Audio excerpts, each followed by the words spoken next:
तेरी सोच में छुपी हुई खोट मैं उसी दिन समझ गया था फतेह खान।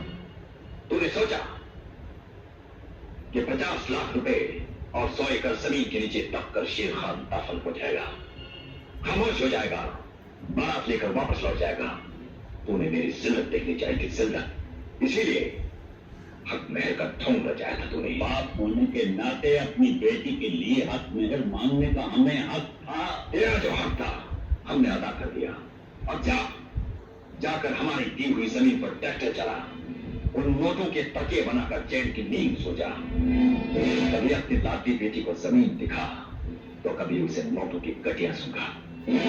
उसके बाद तुझे एहसास होगा कि हक मेहर मांग कर बेटी की जिंदगी किस तरह महफूज हो जाती है। शायद तू ये भूल गया कि इस जमीन पर फतेह खां अकेला पैदा नहीं हुआ है, उसके साथ उसकी भला की जिद भी पैदा हुई है।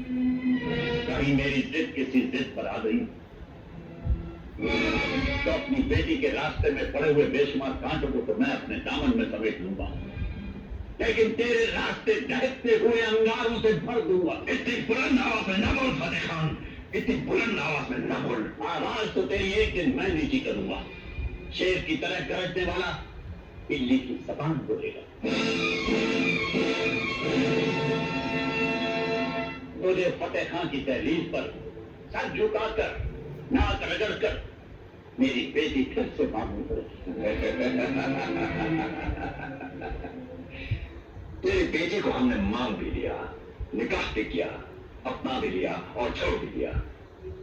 रही बात घर बसाने की फतेह खान, अब घर तो तभी बसेगा जब तू हमारे सामने घुटने देखकर हाथ फैलाकर रहम की भीख मांगेगा। शेर खान, हमारे दिल में छुपे नफरत के अंगारों को और हवा न दे, वरना तू इस आग में जलकर राख हो जाएगा।